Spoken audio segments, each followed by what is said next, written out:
Name's Mischke. Hooty hooty hoo.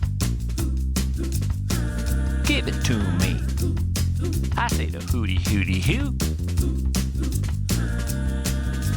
Boom chaka doopa boopa dinga dappa boppa dubba hoo hoo.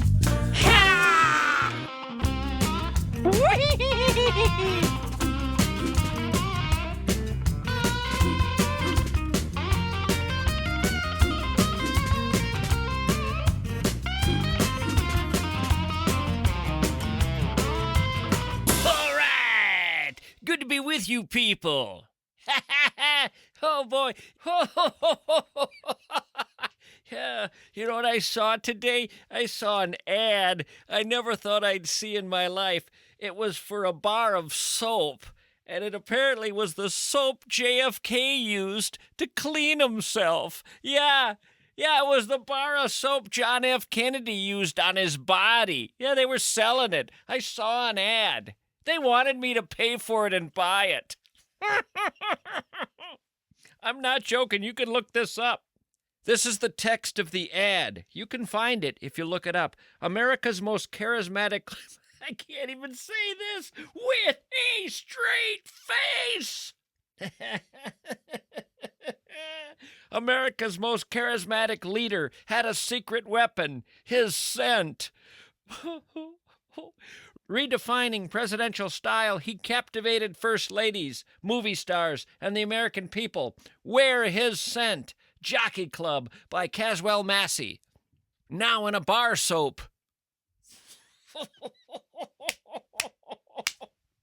It's a wild world.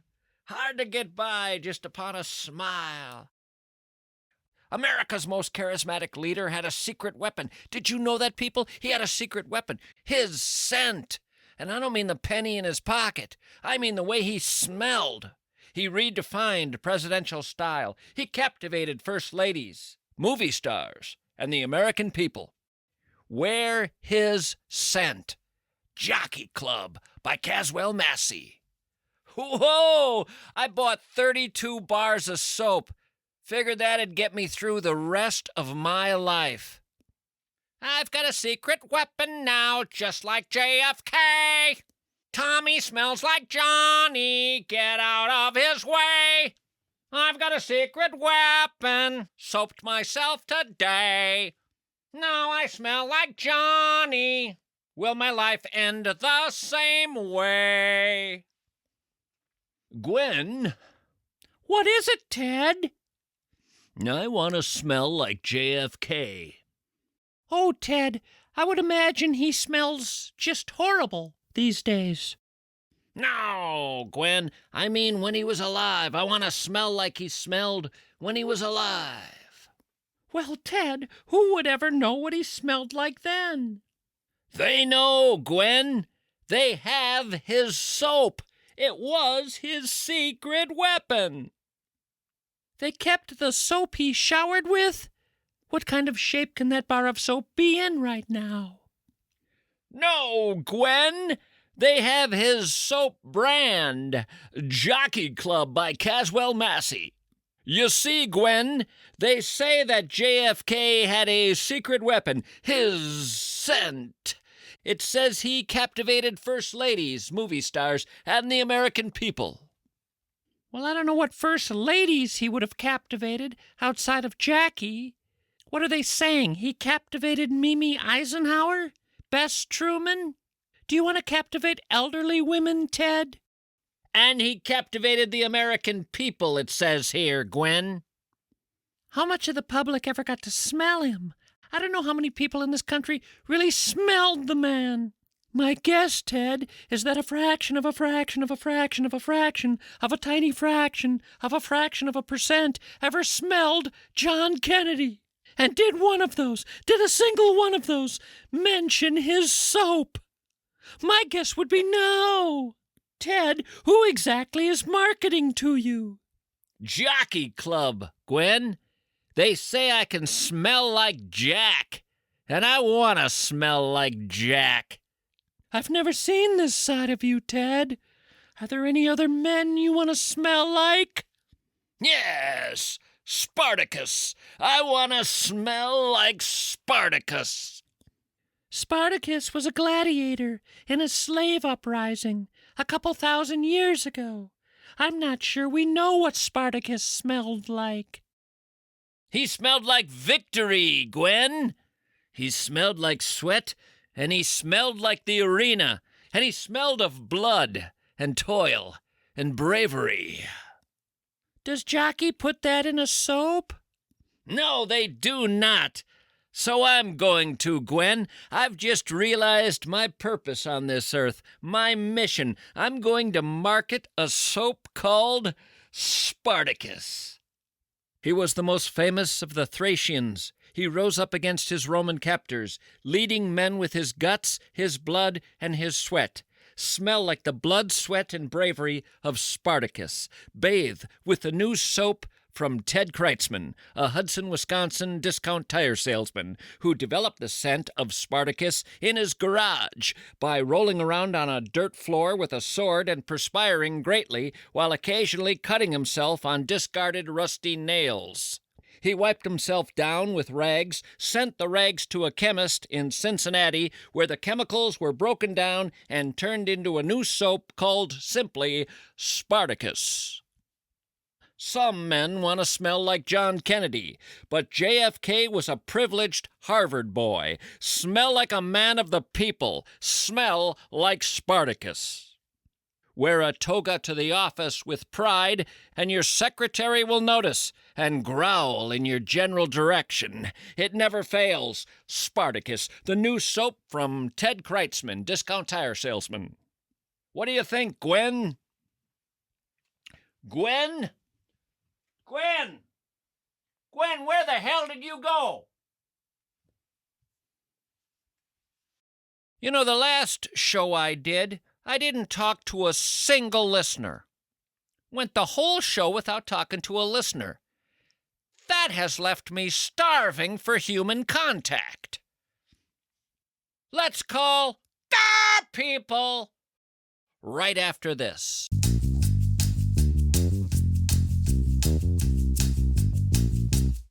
It's called a personal injury. It's your personal injury.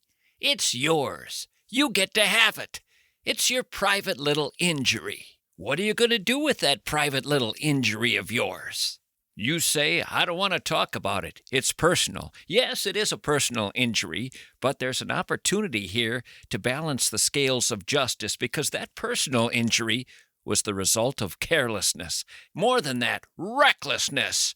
Someone really screwed up, and now you're injured. You're hurt. Yes, it's a personal injury, but don't leave it there. Contact Bradshaw and Bryant. They seek justice for the injured. That's you. Sure, it's personal, but tell them about it. If they take your case, you won't pay them a single penny. Nothing. Unless they win your case. And then you don't care if you're paying them because you're getting a windfall. Find them at MinnesotaPersonalInjury.com. In the world of industrial pressure washer cleaning, having the right pressure washing setup is really essential. Now, I bet you have a good setup, but I also bet it isn't ideal. And the difference between those two is really a more efficient business day, a more effective approach to the task at hand, greater ease in doing what needs to be done, less stress from breakdowns.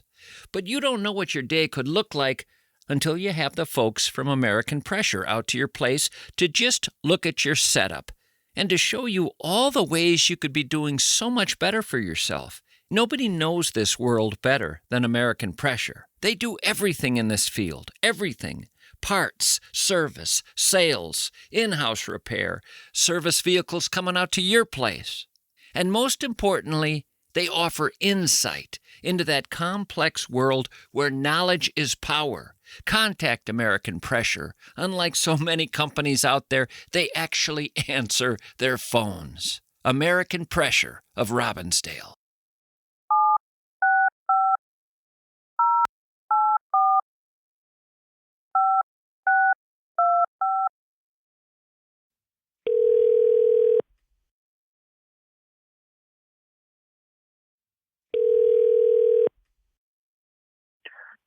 Hello.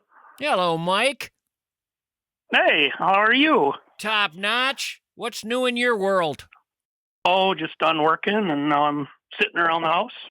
Well, you're going to be dead one day. Do you want to remember just sitting around the house? My wife also just got home, so I was talking to her about her day. Asking your wife about her day. That's a real moment right there. I mean, when you get right down to it, there's life in a nutshell. Come and talk about the things you did today. Do you know that song? Nope, can't say I do. Lovin' Spoonful? Darlin' Be Home Soon? No, sorry. The great relief of just having her to talk to. That's what the song's about. Yeah, I think that's what marriage is about. There's a weird little part of the song. I don't know quite what's going on during this section, but it says, beat your crazy head against the sky. I don't know why he's saying that. I don't know what that means. I'd have to hunt down John Sebastian in Woodstock, New York, and say, what were you on, cowboy? Tell me about your wife. She's awesome. I don't know. She's great. She's had an interesting life.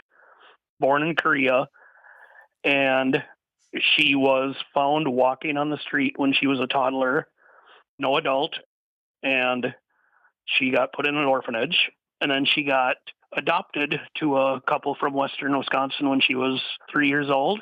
Grew up there and went to college, and we moved here to the metro area 20 years ago. Now she's a teacher. Isn't it possible her Korean mother was just around the corner at the kiosk? It is.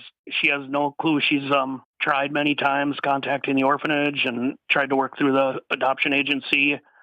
She went on a trip to Korea. They actually took her to where the orphanage was. It wasn't there anymore, and it's just dead end after dead end.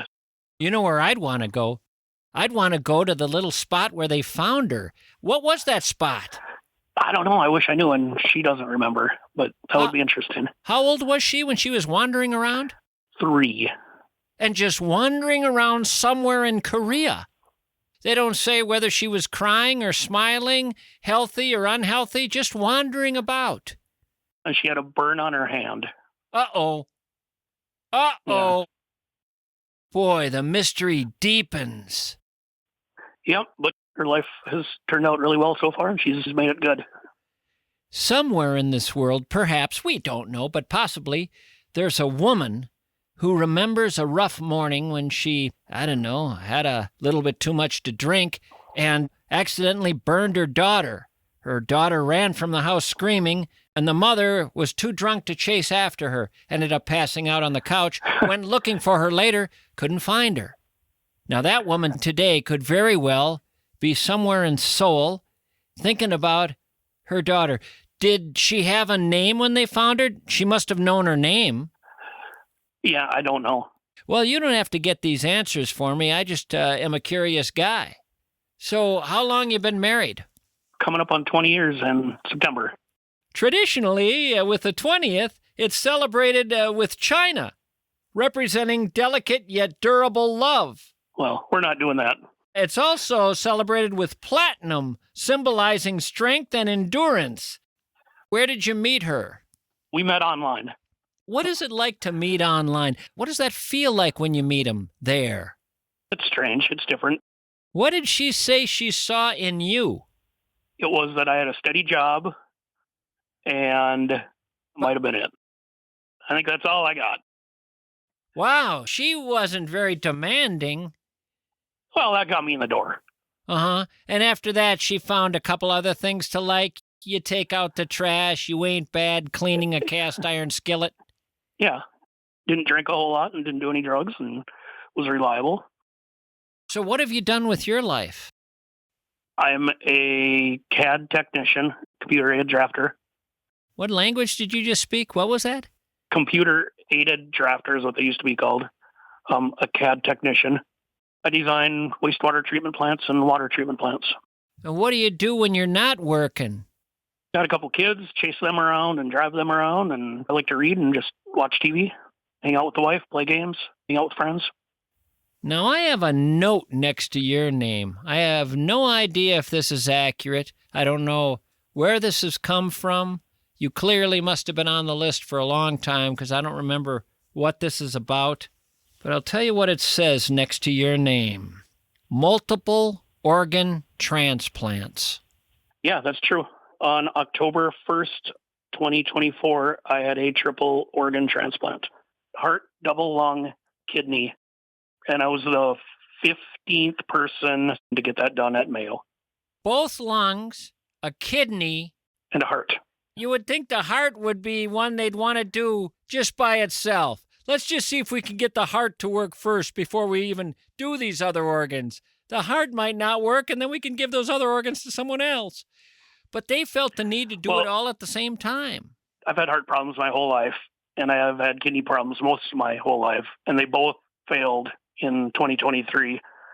And then when they were working me up to do the transplants on those, they found out that I had so much scar tissue going to one of my lungs from previous surgeries that the lungs were no good.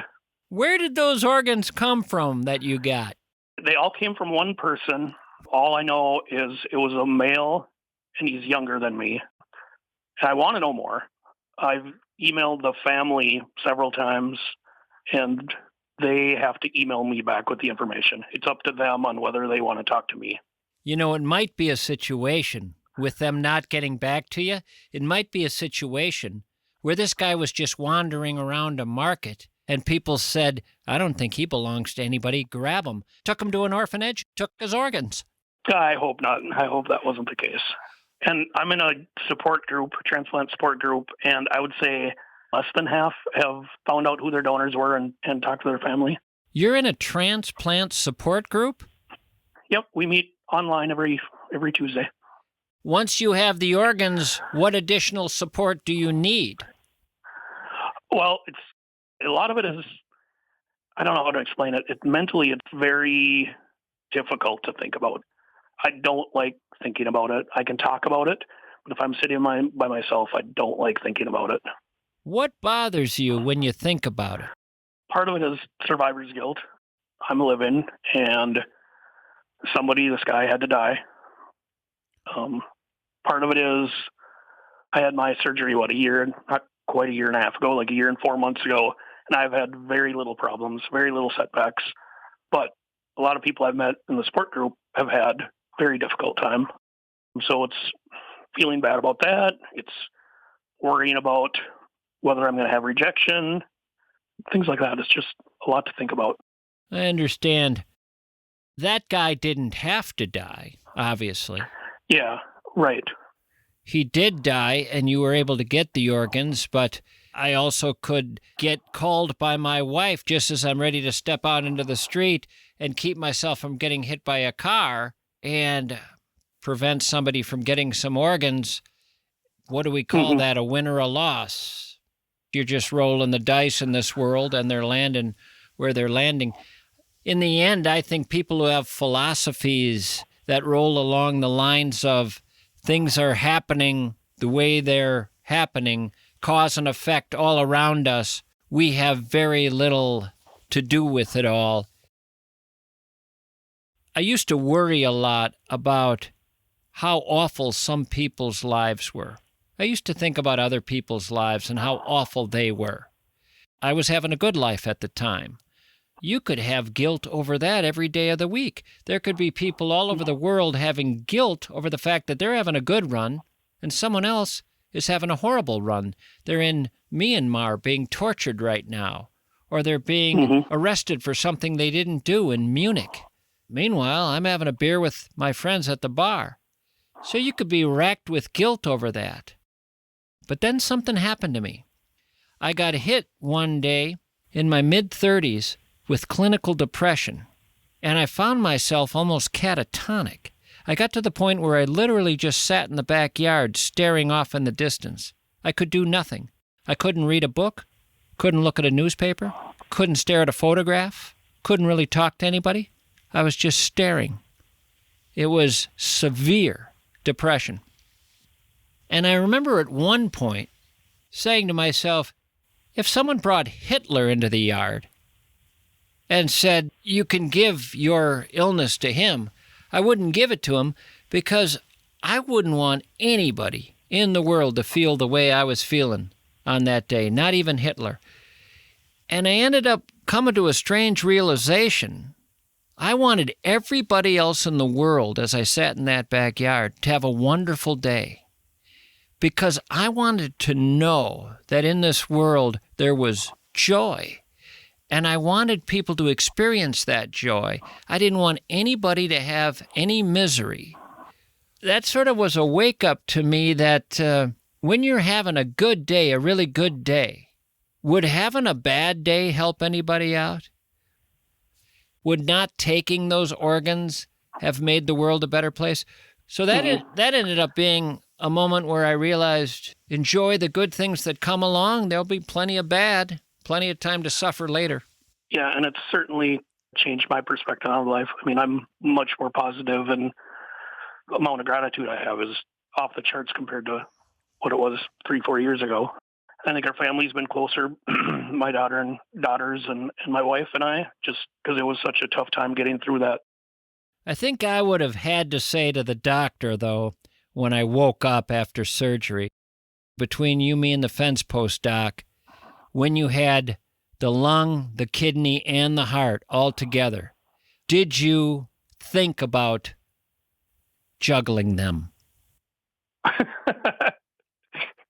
You know what? We did talk to the surgeon, and he said, I tried something different with you. I cut you open, and then I let you just sit and dry out for a while, so your organs wouldn't be so slippery. Oh, that's nice. I let you dry out for a while, so your organs wouldn't be so slippery. That sounds to me like maybe he wasn't actually a medical doctor. Well, even if he wasn't, he did a great job. Yeah, I mean, mechanics can get lucky. Here's something else I would want, and you probably didn't think about this, and people probably don't, but I'd want it. I'd want a nurse to take a photo of the doc holding all 3 organs before he put them in my body. Just a smiling doctor with all 3 organs before they went in, because I haven't seen my heart. I haven't seen my lungs. I've not seen my kidney. You could have been able to do that. I did do that, Tommy. They kept the heart and the lungs for research purposes. And a couple months after the surgery, my wife and I got to go meet with another doctor, and they had sliced the heart into 3 or 4 pieces. And the doctor put the heart together like a puzzle, and I got to hold it. I have a picture of me holding my heart. But it's weird because it's in sort of Ed Gein condition at that point. It is, yep.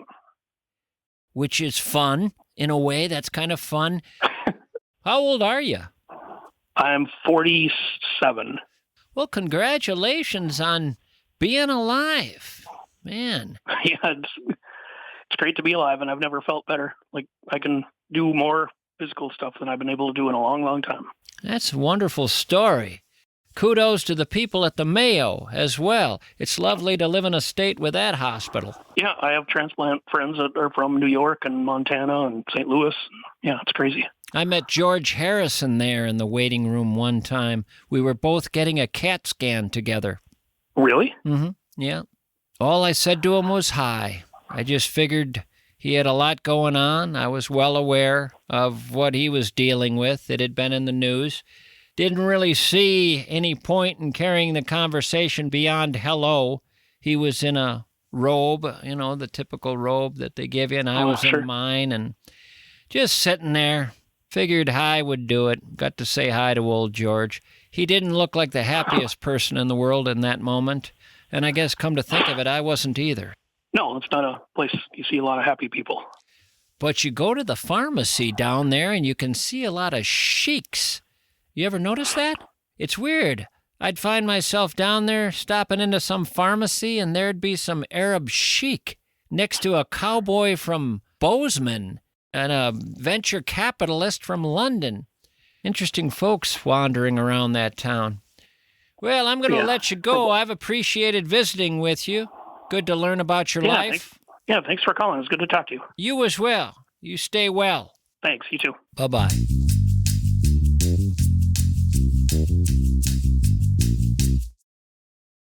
Memory care is not just another service you tack onto some facility. It's a specialty, folks. It demands complete focus and a rather sophisticated approach, frankly. That's why I'm impressed with the Wellshire Memory Care Center of Bloomington and Medina. They just do one thing only, memory care. While other facilities spread themselves thin with independent living and assisted living, the Wellshire has made a different choice. They've identified the 4 distinct stages of memory care, and their facility is designed around them. 4 unique quadrants, each tailored to meet people exactly where they are. When you walk into the Wellshire, you'll find a town square environment, ice cream parlor, salon, barbershop, cinema, beautiful private rooms, gardens, balconies, chefs preparing restaurant-quality meals, professional musicians on staff. This is the most well-appointed memory care facility in the Twin Cities. If your family is looking down this particular road, you owe it to yourself to tour the Wellshire Memory Care Center. You've worked pretty hard for that money of yours. You've saved, you've planned, and now you're sitting on a nest egg that needs to work just as hard as you worked. But here's the question, is your money doing everything it could be doing for you? It's unlikely if you're trying to do this all on your own. I want you to consider working with Josh Arnold, because for over 40 years, he's helped people just like you grow their wealth and prepare for retirement. He doesn't ask clients to do anything he doesn't do himself with his own money, and it's worked out pretty well for him. If you've amassed some savings, but you worry you're leaving some money on the table, talk to Josh. He's offering you 50 minutes on the phone absolutely free, no obligation. In that time, he'll show you specific ways you could be doing better. And here's something extra. If you decide to work with Josh after that call, I'm taking you out to lunch, camper. My treat. Josh is available at 952-925-5608. Investment services offered by Josh Arnold Investment Consultant, LLC, a security and investment advisor. Past performance is no guarantee of future results. All investments involve risk. Tommy Mischke is a paid endorser.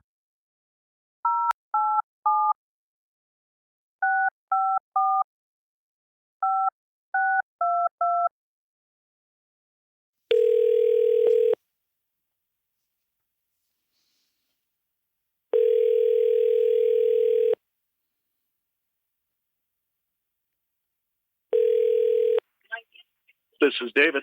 David? Yes. It's Mischke. Mischke, how you doing? Super.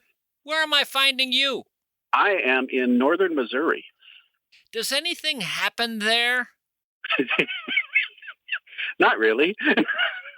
I thought that might be a pocket in America that's sort of a vacuum. Yeah? And maybe that's what you prefer. Maybe you wanted to find a place where it was sort of an island of isolation and emptiness. Yes. I feel more comfortable there.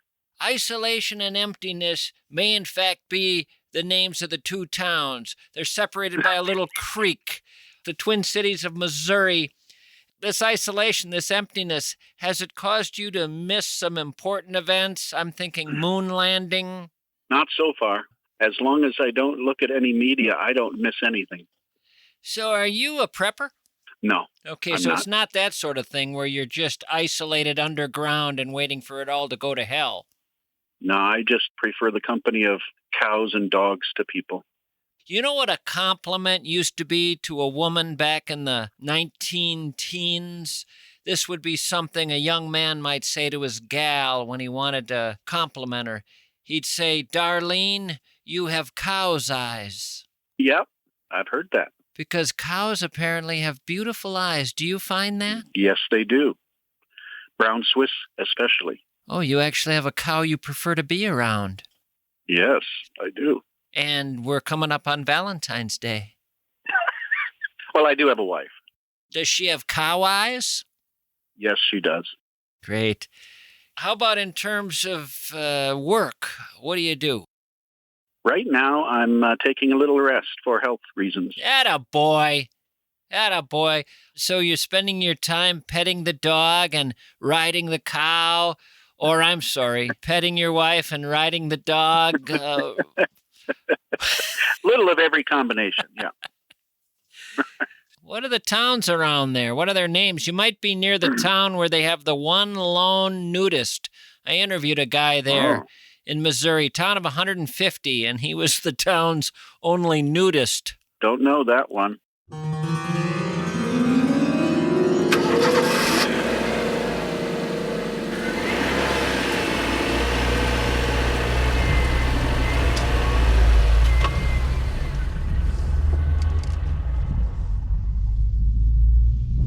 Humans began naked, both historically and biblically. We only started to wear clothing as a means to keep warm. And then, over many millennia, clothes evolved to denote status and to denote class. It's how you could tell the hot shots from the hoi polloi. Clothes slowly evolved to the point where a body without clothes became taboo. However, if you visit the ancient cathedrals in England, you see many innocent statues of undressed humans. And many great artists, such as Renoir, Donatello, Michelangelo, depicted nude subjects, and no one thought it strange. Nudist clubs and resorts are relatively new in North America, a movement about a century old.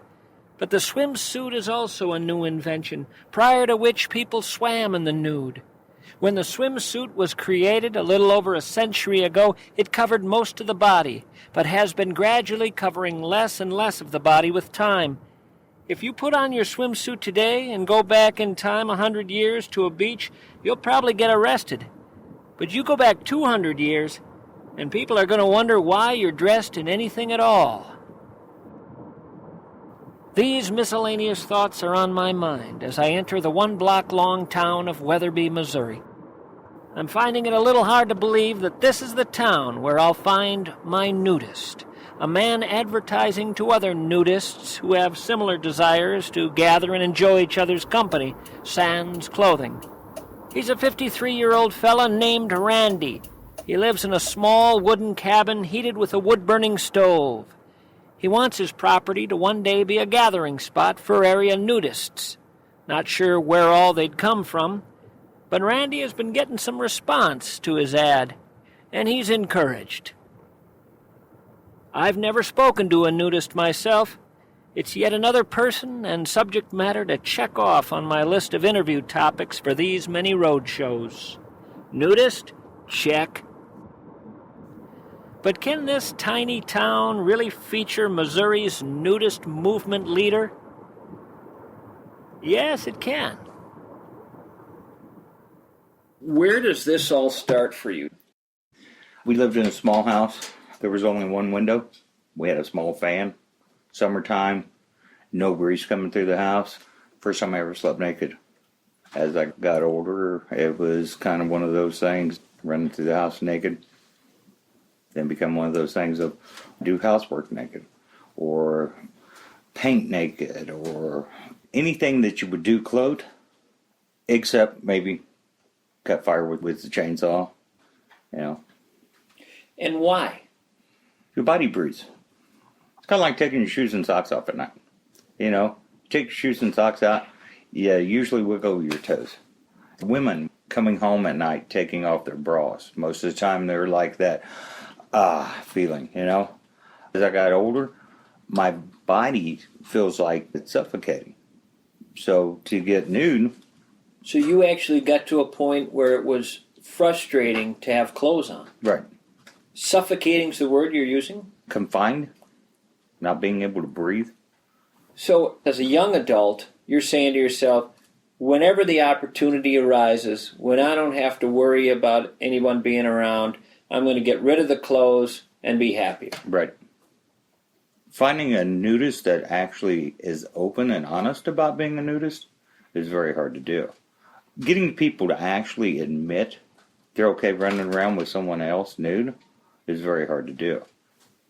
I have guys that I know that own their own companies that would never tell anybody they were a nudist because they could lose business. A lot of people lose respect. I'm open and honest about it. I pretty much tell everybody. It's sort of an accepted prejudice. In general, society finds it freakish. Most people correspond nudity with pornography or nudity with sex. A lot of society today, if you're a nudist, you're a pervert. And it's not about that. It's just about people in everyday life doing what they feel is most comfortable. I think one of the reasons that other people don't understand it is because they don't have the experience of feeling confined in clothes. Right. If they felt confined in clothes, well, they would understand it because they would say, who wants to suffer? Right. There's a lot of homebody nudists. And what happens behind closed doors is your business. Homebody nudists. They don't want to join a nudist colony. They don't want to go to a nudist camp. But at home, they don't wear clothes. Right. A lot of people won't go to a nudist resort because they don't want to be seen nude. A lot of that, I believe, comes from biblical.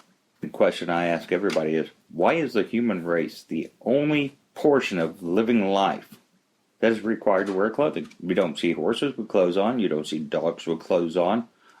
God didn't sit down and say, hey, I'm ashamed of you, put some clothes on. I feel people that run naked are more honest. There's no hiding behind anything. And you think that carries over into their character? Maybe. As you move into adulthood, more and more you're finding those opportunities where you don't need clothes and saying, I'm not going to have them. Is there a point that it's moving beyond that, where you're starting to look, well, who else is doing this? What else is out there? When do you start doing that? How old? I guess I really didn't explore. You didn't? No. Within the last 5 years, I've done more exploring. Why now? Why in your late 40s, early 50s? Why is it of interest for you to expand? The internet. I mean, I didn't have the internet. I just actually got the internet about 5 years ago. Started pulling it up, finding different groups, different organizations that are okay with it.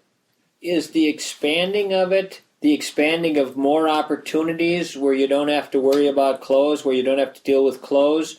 Or is it, I want to see what it's like to be with others and not always be alone? Would it be nice to, go out and find somebody else or other people that live the same lifestyle? Yeah. Trying to find a small group of people, 5 or 6 couples that live the same lifestyle I do. Why? What would be improved, be enhanced, if you found 4 or 5 couples who said, yeah, I'm game, that sounds great? What comes from that? Just the idea of being able to kick back and relax with somebody that actually believes in the same thing you do. So it's that idea of a brotherhood or sisterhood of like-minded people where you don't have to hide a part of yourself. Right. It's kind of like going to a football game or going to somebody's house and sitting down watching the Super Bowl. Everybody's interested in the Super Bowl. Not everybody's interested in being nude. When you find other people, hey, we're painting the bedroom this weekend. You want to come over and hang out? Go over and paint the bedroom and paint nude.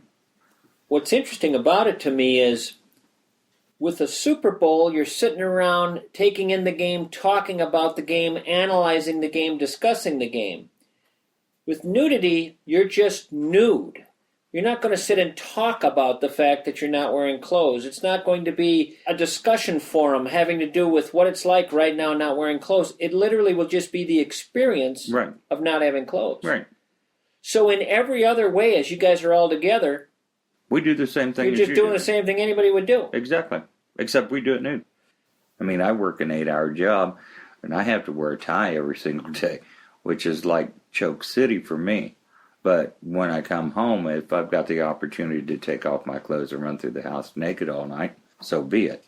That feeling for you when you come home and you no longer have to wear these clothes, that feeling when you get out of your clothes is a different feeling for you than it is for me. Right. I don't know what that feeling is for you. The best I can grasp is you no longer feel sort of chained. Right.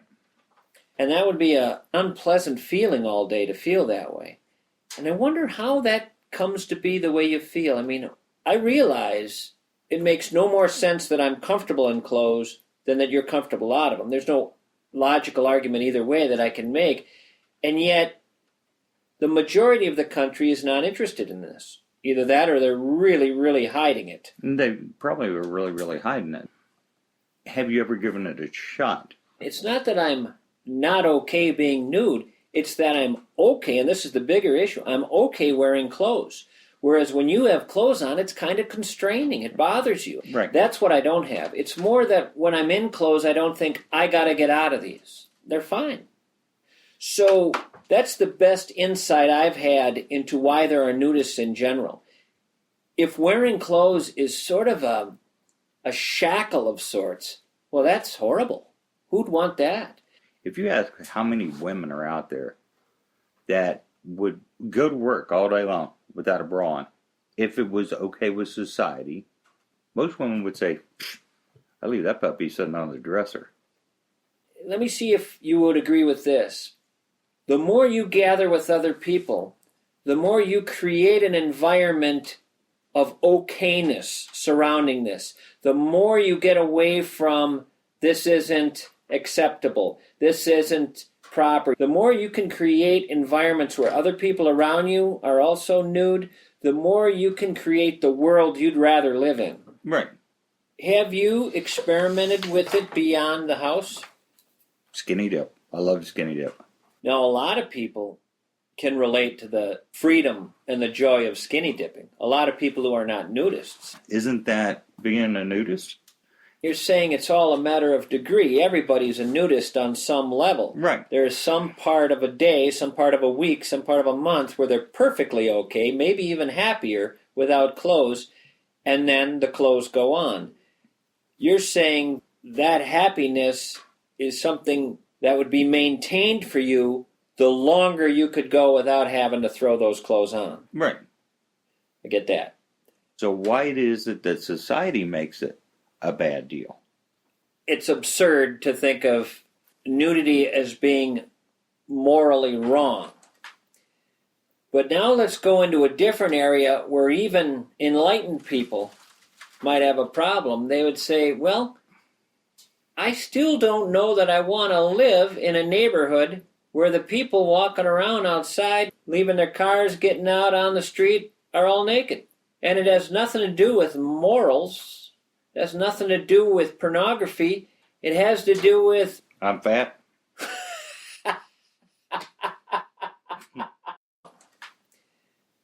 What has been the reaction of your being open and honest about your preferences in talking to other people? Give me the kind of reactions you get. Seriously? You're a nudist? You run around naked? You enjoy that? Cover it up. I don't want to know about it. Have you ever brought it up with anybody and their response was, hey, me too? No. You're in the Bible Belt. That's why a lot of people are not okay with the idea of announcing it to everybody. The fear of, oh, you're going to go to hell on a fruit basket. What percentage of people down here do you believe think that's a going to hell offense? Oh, at least 50%. At least half the population here thinks nudists are going to hell. Yeah. And they're going to be the first to feel the flames, because damn it, there's nothing protecting them. One of the guys that I used to work for, he was a nudist, and he'd go home at night. They'd get naked. Him and his wife, his kids were in high school, and when their friends would come over, the kids' friends would come over, they'd forewarn their friends, you know, hey, my mom and dad are nudists. They're at the house nude. If you don't want to go in, don't go in.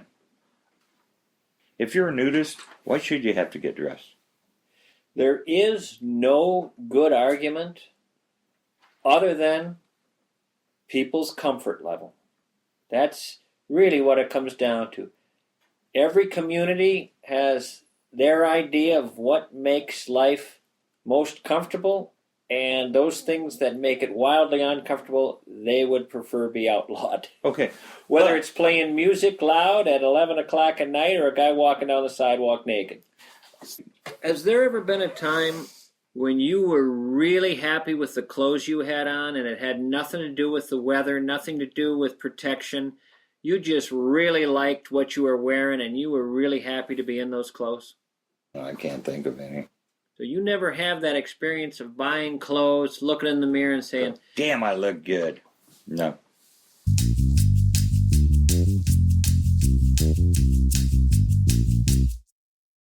You want a free furnace?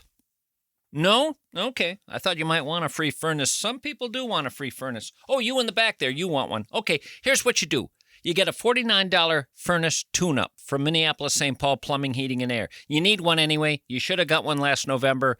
Get it out of the way. $49 is nothing. Get the tune-up. As soon as you get that tune-up, you qualify to win a free furnace. You got to do this in February. So there's a small number of people participating. I saw a guy win a free furnace at the ring toss at the state fair. He won it way too early in the day. He won it about 9 a.m., and he was going to spend the whole day at the fair. You ever see those guys walking around with their prizes? They got to hang on to it all day. Well, he had a furnace. Minneapolis St. Paul Plumbing, Heating, and Air. They haven't been around that long, just since 1918. 1918! You want a free furnace? Get a hold of MSP. It seems, when the first man was put on the earth, he had no clothes, They didn't have clothes for years and years and years, And then it seemed with each article of clothing that people began to wear, they began to get more prudish about it.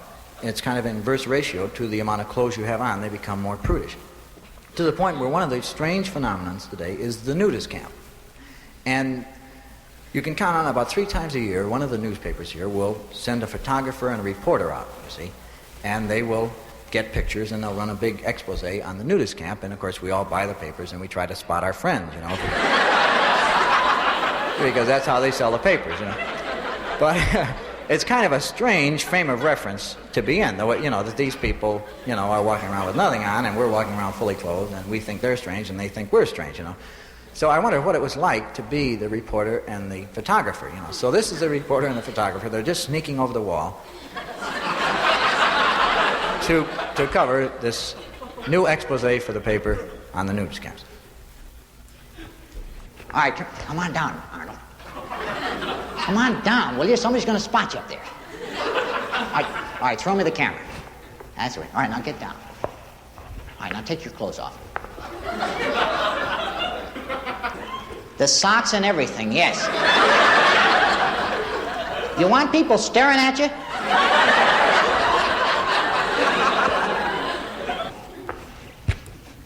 What are you giggling at?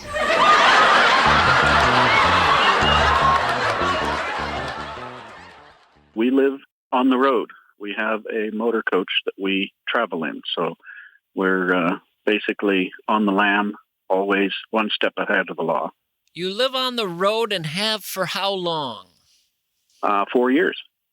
Living on the road, my friend, was going to keep you free and clean, and now you wear your skin like iron and your breath's as hard as kerosene. Poncho and Lefty? Yes, good old Willie. Poncho and Lefty is Townes Van Zandt. You never want to give Willie credit for that. Oh, okay, I know the Willie and Merle. One of the saddest things in the world is when guys get credit for songs they didn't write because they popularized it. John Prine and Clay Pigeons. If I had a nickel for everybody who thought John Prine wrote Clay Pigeons. And I thought John Prine did write that one. Wow, I got to do some research now. Prine said he should have written it, and why didn't he write it? And he was really frustrated when he heard it. He felt like someone had written the song he was supposed to, but it was a guy named Blaze Foley who wrote it. Blaze Foley was just an alcoholic who slept under pool tables in Texas. I mean, he was basically nobody. And yet somehow John Prine sings that song, and Merle Haggard sings a song of his that he said was the greatest country song he had heard in 15 or 20 years. And that's the song If I Could Only Fly. But in the case of Poncho and Lefty, we have Townes Van Zandt, who would be on the Mount Rushmore of songwriters. I think of you as someone who got on the road 4 years ago. You wanted to keep it free and clean. And now I think your skin is iron and your breath is kerosene. Is that what you're dealing with health-wise? Best thing about living on the road has been what? freedom to, when something is happening that I don't like, go somewhere else. Worst thing about it has been what? Hmm. I would think the worst thing about it would be you never really find your community. There is something to be said for that. Except it's not the worst because I'm really tired of the drama of a lot of community. Boy, it's really sad that people were so complicated that you eventually had to just give up on them. Yeah, it is. I hope your wife is a good partner. Excellent, awesome, amazing partner. And she's okay with just you to hang with. She says she is. I wonder if she has a secret fantasy life. Now you know all our secrets. Well, the last thing I'm going to do is pass along that you make her wear the cow costume. I mean, that's between you two. That's for nobody else. When did you fall in love with cows? When did you first fall in love with them? I grew up on a dairy farm. Of course. So I don't know any time without cows in my life. And did you have one as a kid you named? They were all named. Had pedigrees, had long, elegant, royalty-sounding names. Really? What? Give me an example. My first one, her name was Fountain Creek Albright Michelle. Fountain Creek Albright Michelle? Mm-hmm. But the fellas call her Cutie. No, what's the nickname when you have a name like that? Then Michelle is the given name. I see. Michelle, my belle, son de mon que très bien son très bien son. I mean, I wonder what you used to sing to her. Whatever was on the radio. Did you ever have one that it really, really hurt to know it was going to be killed? Uh-huh. Was that traumatic for you? Well, just kind of hurtful. She was 14 and we couldn't get her bred back. It happened when I was about 16, so, she was in the herd my whole life at that point. Yeah, at 16, they say a young boy's fancy turns to love. Which reminds me, actually, of a poem I wrote years ago about a farmer and his cow. It went like this. The cows don't whine. They don't fight. So a cow is what I need tonight. Cows don't bicker. They don't sin. So a cow I have invited in. We won't do much. Just sit and stare. She on the rug. Me in my chair. The night will end, and I'll let her out. And that's all the night will be about. No heartache, no argument. A quiet evening, heaven sent. See, I've had my share of talkin' shop, and talk of politics had to stop. And I'm all through talkin' weather. It's never left me feeling better. I'm tired, old, and I want to sit with a sad-eyed Holstein for a bit. It's nice to have the company, makes the livin' less lonely, just to look up now and then and see that old cow in my den. Say what you will, analyze away, but it's been a long life, and it's been a long day, and I do what I must to find some peace, to spend the evening in sweet release. With a fire and some wine, there before this great bovine. And if all goes well, I'll do it again. Make that heifer my best friend. And say goodbye to life's details, telephones and strip mall sales, nightly news and TV shows, which direction Wall Street goes. I'll have my cow, I'll have my couch, and find tobacco in my pouch. Won't say much, nor will she, an evening spent in reverie. And when it's late and time for bed, out the door she will be led, to the barn and her own kind, as my pillow I will find, pulling the covers round me tight, and saying thanks, cow, and good night.